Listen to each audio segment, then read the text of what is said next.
ಎನ್ನ ಆರಾಧ್ಯ ಗುರುದೈವ ದತ್ತ ಭಗವಾನರನ್ನು, ಶ್ರೀಧರ ಸ್ವಾಮಿಗಳನ್ನು, ಗುರು ವೆಂಕಟಾಚಲ ಅವಧೂತರನ್ನು ಸ್ಮರಣೆ ಮಾಡಿ ನಿಮ್ಮೆಲ್ಲರ ಜೊತೆಗೆ ಒಟ್ಟಾರೆ ಈ ಗುರು ಪರಂಪರೆಯ ಗುರುತತ್ವಗಳ ವಿಷಯಗಳನ್ನು ಚಿಂತನ ಮಂಥನಗಳನ್ನು ಮಾಡ್ತಾ ಹೋಗೋಣ. ಗುರುವಿನ ಪರಿಧಿ ಎಷ್ಟಿದೆ ಅನ್ನೋದನ್ನು ವಿವೇಕಾನಂದರು ಒಂದು ಕಡೆ ಬಹಳ ಅದ್ಭುತವಾಗಿ ತಿಳಿಸಿದ್ದಾರೆ. ವಿವೇಕಾನಂದರಿಗೆ ಚಿಕಾಗೋವಿನಲ್ಲಿ ಒಬ್ಬ ವ್ಯಕ್ತಿ, ನೀವು ನನ್ನ ದೇಶದಲ್ಲಿ ಹಾಕುವಂತಹ ಬಟ್ಟೆಗಳನ್ನು ಹಾಕೊಳ್ಳೋದು ನಿಮಗೆ ಗೊತ್ತಿಲ್ಲ ಅಂತ ವಾದ ಮಾಡ್ತಾನೆ. ನಿಮ್ಮ ದೇಶದಲ್ಲಿ ಇನ್ನೂ ಜನ ನಾಗರಿಕರಾಗಿ ಬದಲಾಗಲೇ ಇಲ್ವಲ್ಲ ಅಂತ ವಿವೇಕಾನಂದರಿಗೆ ಒಬ್ಬ ವಾದ ಮಾಡ್ತಾನೆ. ಅವಾಗ ವಿವೇಕಾನಂದರು ಅವನಿಗೆ ನೇರವಾಗಿ ಒಂದು ಉತ್ತರ ಹೇಳ್ತಾರೆ. ನನ್ನ ದೇಶದಲ್ಲಿ ವೇದ, ಉಪನಿಷತ್ತು, ಋಗ್ವೇದ, ಯಜುರ್ವೇದ, ಸಾಮ, ಅಥರ್ವಣ ಅಂಥ ಅದ್ಭುತ ಗ್ರಂಥಗಳೆಲ್ಲ ಬರಬೇಕಾದ್ರೆ, ಅಂಥ ಅದ್ಭುತ ಗ್ರಂಥಗಳನ್ನೆಲ್ಲ ನಮ್ಮ ಗುರು ಪರಂಪರೆಯ ಹಿರಿಯ ಯತಿಗಳೆಲ್ಲ, ಹಿರಿಯ ತಪಸ್ವಿಗಳು, ಹಿರಿಯ ಋಷಿಮುನಿಗಳೆಲ್ಲ ಬರೆಯುವ ಸಂದರ್ಭದಲ್ಲಿ ನಿನ್ನ ಊರಿನ ಜನ ಇನ್ನೂ ಮರದ ಮೇಲೆ ಮಂಗನ ರೀತಿಯಲ್ಲಿ ಕೂತ್ಕೊಂಡಿದ್ರು ಅಂತ. ಇದು ದುರಹಂಕಾರದ ಮಾತಲ್ಲ. ವಿವೇಕಾನಂದರು ನಮಗೆ ಇಲ್ಲಿ ತಿಳಿಸಿರುವಂಥ ವಿಷಯ ಏನು ಅಂತಂದರೆ, ಇವತ್ತು ನಾವುಗಳೇನು ಓದುತ್ತಾ ಇದ್ದೇವೆ, ಇವತ್ತು ನಾವುಗಳೇನು ತಿಳ್ಕೊಳ್ತಾ ಇದ್ದೇವೆ, ಇದನ್ನು ನಾವು ಅಂದ್ಕೊಂಡಿದ್ದೇವೆ ಇವತ್ತು ತುಂಬ ಆಧುನಿಕ ಜಗತ್ತಿನಲ್ಲಿ, ಆಧುನಿಕ ಪ್ರಪಂಚದಲ್ಲಿ ನಾವಿದ್ದೇವೆ ಅಂತ. ಆದರೆ ಇದನ್ನು ನಮ್ಮ ಇತಿಹಾಸದ ಅದೆಷ್ಟೋ ಪೂರ್ವದಲ್ಲಿಯೇ ಸಾಧು ಸಂತರು, ಋಷಿಮುನಿಗಳು ಇವುಗಳನ್ನೆಲ್ಲ ಬಹಳ ಅದ್ಭುತವಾಗಿ ಅರ್ಥವಾಗುವಂತೆ, ಮನಸ್ಸಿಗೆ ನಾಟುವಂತೆ ಗ್ರಂಥದ ರೂಪದಲ್ಲಿ ನಮಗೆ ಬರೆದುಕೊಟ್ಟು ಹೋಗ್ಬಿಟ್ಟಿದ್ದಾರೆ. ಆದರೆ ಈಗ ನಾವು ಶಿಕ್ಷಣ ವ್ಯವಸ್ಥೆಯನ್ನು ನೋಡ್ತಾ ಇದ್ದೇವೆ. ನಾನು ಅಷ್ಟು ಡಿಗ್ರಿಯನ್ನು ಮಾಡಿದ್ದೇನೆ, ಇಷ್ಟು ಜ್ಞಾನವನ್ನು ಹೊಂದಿದ್ದೇನೆ, ಅಷ್ಟು ಅದ್ಭುತವಾದಂಥ ಸರ್ಟಿಫಿಕೇಟ್ಗಳು ನನ್ನ ಹತ್ರ ಇದೆ, ಹಾಗಾಗಿ ನಾನು ಮೇಧಾವಿ ಅಂತ ಹೇಳ್ತಾರೆ. ಈ ಮೇಧಾವಿತನದ ಸರ್ಟಿಫಿಕೇಟ್ಸ್ ಬರುವಕ್ಕಿಂತ ಪೂರ್ವದಲ್ಲಿಯೇ ಮೇಧಾವಿತನಕ್ಕೆ ಏನು ಓದಬೇಕು ಅಂತ ಬರೆದಿದ್ದಾರಲ್ಲ, ಅವರಿಗೆ ಸರ್ಟಿಫಿಕೇಟಿನ ಅವಶ್ಯಕತೆ ಇಲ್ಲ. ಆದರೆ ಅವರಿಗಿಂತಲೂ ಪರಮೋಚ್ಚರಾದಂಥವರು ಯಾರೂ ಇಲ್ಲ ಅನ್ನುವಂಥ ಸಾವಿರ ಉದಾಹರಣೆಗಳು ನಮ್ಮ ಸನಾತನ ಧರ್ಮದ ಇತಿಹಾಸದಲ್ಲಿ ಸಿಗುತ್ತೆ. ಇನ್ನೊಂದು, ಹಿಂದೂ ಧರ್ಮ ಅನ್ನುವಂಥದ್ದು ಬದುಕಿನ ಒಂದು ಜೀವನ ಶೈಲಿ ಇವತ್ತು ಒಟ್ಟಾರೆಯ ಹಿಂದೂ ಧರ್ಮವಾಗಿದೆ. ಒಂದೊಂದು ಜಾತಿಯ, ಒಂದೊಂದು ಮತಗಳ ಒಂದೊಂದು ಪದ್ಧತಿಗಳು ಬಹಳ ವಿಭಿನ್ನ. ಆದರೆ ನಾವುಗಳು ಎಲ್ಲರೂ ಸೇರಿ ಹಿಂದೂಗಳಾಗಿ ಇವತ್ತು ಈ ಭವ್ಯ ಭಾರತದಲ್ಲಿ ನಮ್ಮ ಜೀವನವನ್ನು ನಡೆಸ್ತಾ ಇದ್ದೇವೆ. ಹಿಂದೂ ಧರ್ಮ ಯಾರಿಗೂ ಯಾವುದೇ ರೀತಿಯಲ್ಲಿಯೂ ಹೀಗೆ ಇರಬೇಕು ಅನ್ನುವಂಥ ಮಾನದಂಡವನ್ನು ವಿಧಿಸಲೇ ಇಲ್ಲ. ಈ ಧರ್ಮದಲ್ಲಿ ನಿಮ್ಮ ಪದ್ಧತಿಗಳನ್ನು ನೀವು ಪಾಲನೆ ಮಾಡಿಕೊಂಡು ಬನ್ನಿ ಅನ್ನುವಂಥ ಸ್ವಾಗತ ಇದೆ. ನಮ್ಮಲ್ಲಿ ನಾವು ದೇವರಿಗೆ ತೆಂಗಿನಕಾಯಿಯನ್ನು ನೈವೇದ್ಯ ಮಾಡ್ತೀವಿ ಅಂತ ಒಂದು ಕಡೆ ಆದರೆ, ಇಲ್ಲ ನಾವು ಕೋಳಿ ಕುರಿಗಳನ್ನು ನೈವೇದ್ಯ ಮಾಡ್ತೀವಿ ಅಂತ ಇನ್ನೊಂದು ಕಡೆ. ಇವೆರಡೂ ನಮ್ಮದೇ ಪಾಲನೆ ಅಂಥೇಳಿ ನಾವು ಒಪ್ಪಿಕೊಂಡಾಗಿದೆ. ಇಲ್ಲಿ ತಾರತಮ್ಯಗಳಿಲ್ಲ. ಇಲ್ಲಿ ಅದ್ಭುತವಾದಂಥ ಒಂದು ಕಲ್ಪನೆ ಇದೆ. ಆ ಕಲ್ಪನೆಯೇ ಸಹೋದರತ್ವದ ಕಲ್ಪನೆ. ಸನಾತನ ಧರ್ಮದಲ್ಲಿರುವಂತಹ ಸಹೋದರತ್ವದ ಕಲ್ಪನೆಗಿಂತಲೂ ಅದ್ಭುತವಾದಂಥ ಕಲ್ಪನೆ ಮತ್ತೆಲ್ಲೂ ನಿಮಗೆ ಸಿಗ್ಲಿಕ್ಕೆ ಸಾಧ್ಯ ಇಲ್ಲ. ನಾವು ಅಣ್ಣ ತಮ್ಮ ಹೇಗಿರಬೇಕು ಅಂತ ಯೋಚನೆ ಮಾಡಿದರೆ ರಾಮ ಲಕ್ಷ್ಮಣರಂತೆಯೇ ಇರಬೇಕು ಅಂತ ಹೇಳ್ತೇವೆ. ರಾಮ ಲಕ್ಷ್ಮಣರಂತೆ ಇರಬೇಕು ಅನ್ನುವಂಥ ನಾವು ರಾಮ ಲಕ್ಷ್ಮಣರಲ್ಲಿ ಕೇವಲ ಸಹೋದರತ್ವ ಕಾಣೋದಿಲ್ಲ, ಗುರು ಮತ್ತು ಶಿಷ್ಯರ ಬಾಂಧವ್ಯವನ್ನು ಕೂಡ ಕಾಣ್ತೇವೆ. ಅಣ್ಣ ಒಂದು ಮಾತು ಹೇಳಿದ್ರೆ ಲಕ್ಷ್ಮಣ ಆ ಮಾತನ್ನು ಮೀರ್ತಿರ್ಲಿಲ್ಲ. ನಾವು ಗುರುವನ್ನು ಇನ್ನೆಲ್ಲಿಯೋ ಹುಡುಕೋದಕ್ಕಿಂತ ನಮ್ಮ ಸುತ್ತಲೇ ನಮ್ಮ ಗುರು ಇದ್ದಾರೆ. ನಮ್ಮ ತಂದೆ, ನಮ್ಮ ತಾಯಿ, ನಮ್ಮ ಅಣ್ಣ ನಮ್ಗೆ ಒಂದಲ್ಲ ಒಂದು ರೀತಿಯಲ್ಲಿ ಗುರು ಆಗ್ತಾರೆ. ಆದರೆ ಆ ಸ್ಥಾನಕದಲ್ಲಿ ಅವರು ಖಚಿತವಾಗಿ ಅವರು ಇದ್ದಾರೋ ಅನ್ನುವಂಥ ಖಾತ್ರಿಯೂ ನಮಗೆ ಬೇಕು, ಮೊದಲನೇದಾಗಿ. ಎರಡನೇದಾಗಿ, ನಮಗೆ ಅವರು ಇಲ್ಲಿಯ ತನಕ ಕೊಟ್ಟಂತಹ ಮಾರ್ಗದರ್ಶನದಿಂದ ನಾವು ಯಾವ ಸ್ತರಕ್ಕೆ ಬೆಳೆದಿದ್ದೇವೆ ಅನ್ನೋದು ಬಹಳ ಮುಖ್ಯ. ಇವತ್ತು ನಾವು ತಾಯಿಯನ್ನು ಗುರುವಿನ ಸ್ಥಾನದಲ್ಲಿ ನೋಡುವಂಥ ಸಮಾಜ. ಆವಾಗ ಹೇಳಿದ ಹಾಗೆ ನಿಮಗೆ ತಾಯಿಯೇ ಮೊದಲ ಗುರು. ತಾಯಿಗಿಂತ ಆರಂಭಿಕ ಗುರು ಮತ್ತಾರೂ ನಮ್ಮ ಜೀವನದಲ್ಲಿ ಸಾಧ್ಯವಾಗಲಿಕ್ಕಿಲ್ಲ. ಆದರೆ ಇವತ್ತು ಆ ತಾಯಂದಿರು ಕೆಲವೊಬ್ಬರು ತಮ್ಮ ಮನೆಯ ಮಕ್ಕಳಿಗೆ ಸಂಸ್ಕಾರದ ಬೋಧನೆ ಮಾಡೋದರಲ್ಲಿ ಅನೇಕ ಬಾರಿ ವಿಫಲರಾಗ್ತಾ ಇದ್ದಾರೆ. ನಮ್ಮ ಮನೆಯ ಮಕ್ಕಳು ಧರ್ಮದ ದಾರಿಯಲ್ಲಿರಲಿ, ಶ್ರದ್ಧೆಯ ದಾರಿಯಲ್ಲಿರಲಿ, ಅನುಷ್ಠಾನದ ದಾರಿಯಲ್ಲಿರಲಿ ಅಂತ ಪ್ರೇರಣೆ ಮಾಡುವ ಬದಲು ನನ್ನ ಮಕ್ಕಳು ಎಲ್ಲರಿಗಿಂತ ಮಾಡರ್ನ್ ಆಗಿರಲಿ ಅಂತ ಯೋಚನೆ ಮಾಡ್ತಾರೆ. ಸರಿಯಾಗಿದೆ. ಪ್ರಪಂಚದ ಲೌಕಿಕ ವಿಷಯದಲ್ಲಿ ಅವರು ತುಂಬ ಮಾಡರ್ನ್ ಆಗಿ ಇರಬೇಕು ಅನ್ನುವಂಥ ನಿಮ್ಮ ಆಲೋಚನೆಯನ್ನು ನಾನು ಒಪ್ಪಿಕೊಳ್ತೇನೆ. ಆದರೆ ನಿಮ್ಮ ಮನೆಯ ಹೊಸ್ತಿಲ ಒಳಗಡೆ ನಿಮ್ಮ ಮನೆಯ ಪದ್ಧತಿಗಳು, ನಿಮ್ಮ ಸಂಸ್ಕಾರಗಳು ಏನಿದ್ದಾವೆ ಅನ್ನುವಂಥ ಬೋಧನೆಯನ್ನು ಇವತ್ತು ತಾಯಂದಿರು ಅವ್ರ ಮನೆ ಮಕ್ಕಳಿಗೆ ಮಾಡಬೇಕಾದಂಥ ಅನಿವಾರ್ಯತೆ ಇದೆ. ಅದೆಷ್ಟೋ ತಾಯಂದಿರು ತಮ್ಮ ಮನೆಯ ಮಕ್ಕಳನ್ನ ತುಂಬ ಸಂಸ್ಕಾರಯುತವಾಗಿ ಬೆಳೆಸ್ತಾರೆ. ಆದರೆ ಅನೇಕ ತಾಯಂದಿರು ತಾನು ಬೆಳೆಸ್ತಾ ಇರುವ ಪದ್ಧತಿಯೇ ಸಂಸ್ಕಾರಯುತವಾಗಿ ಅಂತ ತಿಳ್ಕೊಂಡಿದ್ದಾರೆ. ಇವೆರಡರ ಮಧ್ಯದ ವ್ಯತ್ಯಾಸ ನೀವೇ ಅರ್ಥ ಮಾಡ್ಕೊಳ್ಳಿ. ಹೀಗೆ ನಮ್ಮಲ್ಲಿ, ನಮ್ಮ ಧರ್ಮದಲ್ಲಿ ಈ ಗುರುವಿನ ಪದ್ಧತಿ ಇರ್ಬೋದು, ಒಟ್ಟಾರೆಯ ಈ ಚೌಕಟ್ಟಿರ್ಬೋದು, ಬಹಳ ಸ್ವಾರಸ್ಯಕರವಾದಂಥ ಘಟನೆಗಳನ್ನು ತಿಳಿಸ್ಕೊಳ್ತಾ ಹೊರಡ್ತವೆ. ರಾಮಕೃಷ್ಣ ಪರಮಹಂಸರನ್ನು ಮೊದಲ ಬಾರಿಗೆ ವಿವೇಕಾನಂದರು ಭೇಟಿಯಾದಾಗ ಅವರು ಕೇಳಿದ ಪ್ರಶ್ನೆ, ನೀವು ದೇವರನ್ನು ನೋಡಿದ್ದೀರಾ ಅಂತ.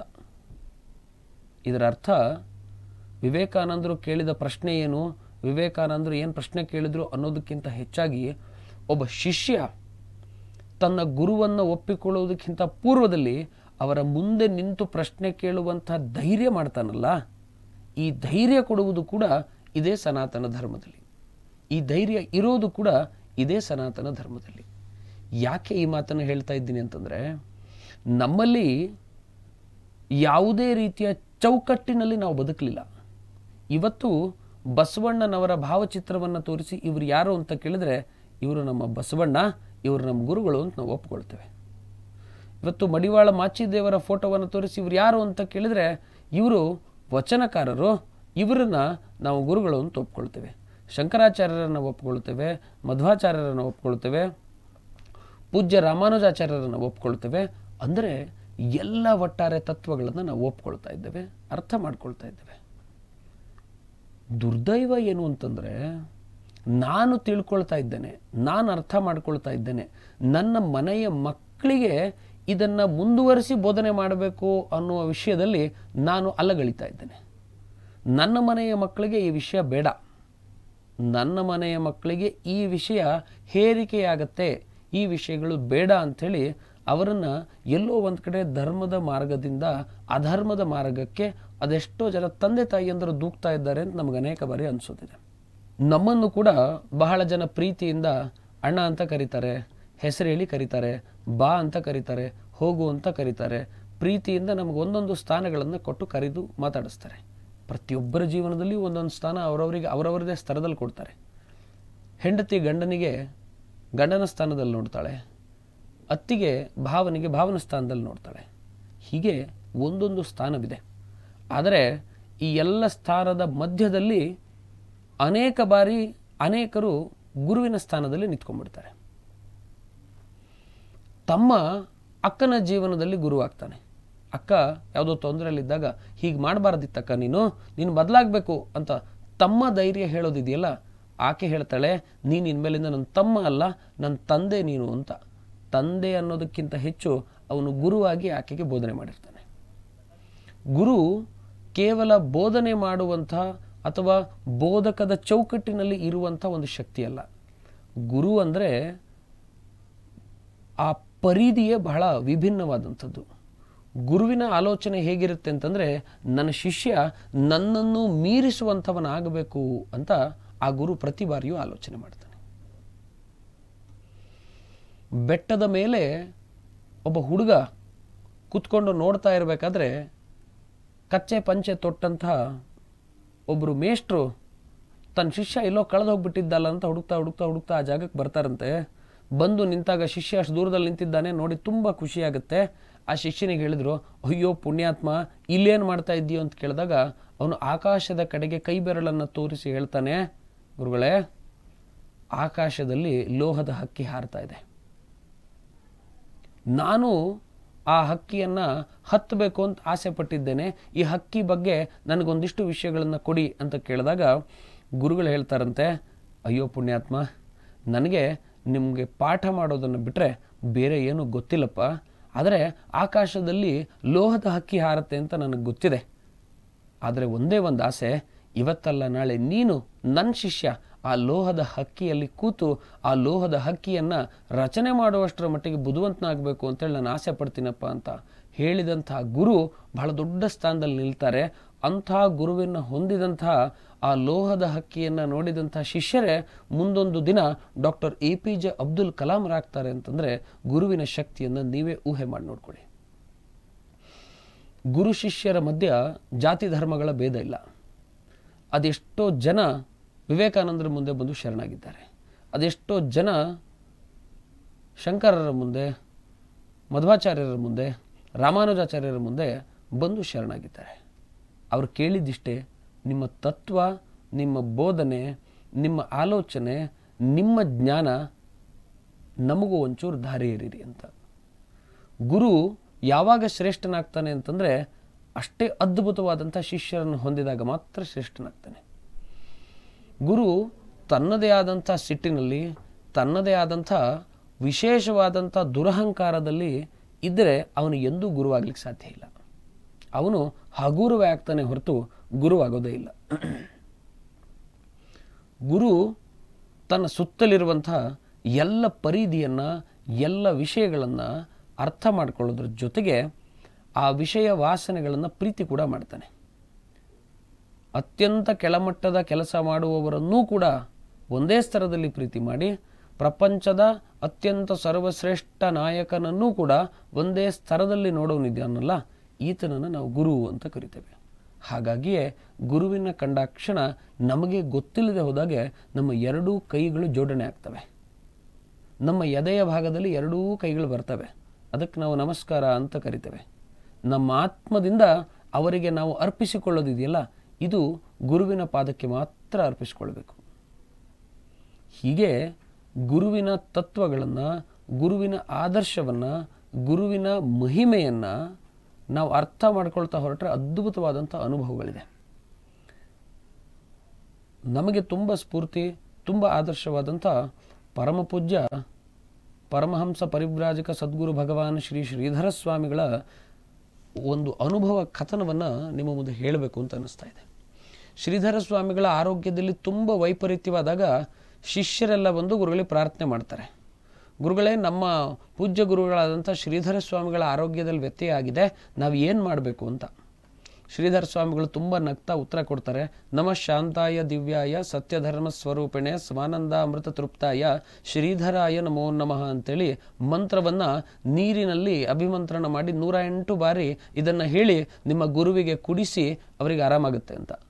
ಒಂದೆರಡು ಜನ ಶಿಷ್ಯರಿಗೆ ಆಶ್ಚರ್ಯ ಆಗುತ್ತೆ. ಇದು ಪೂಜ್ಯ ಶ್ರೀಧರ ಸ್ವಾಮಿಗಳಿಗೆ ಸಂಬಂಧಪಟ್ಟ ಮಂತ್ರವೇ, ಆದರೆ ಶ್ರೀಧರ ಸ್ವಾಮಿಗಳಿಗೆ ಇದನ್ನು ಮಂತ್ರ ನೀರನ್ನು ಕುಡಿಸಿದ್ರೆ ಅವ್ರಿಗೆ ಹೇಗೆ ಆರಾಮಾಗ್ಲಿಕ್ಕೆ ಸಾಧ್ಯ ಅಂತ.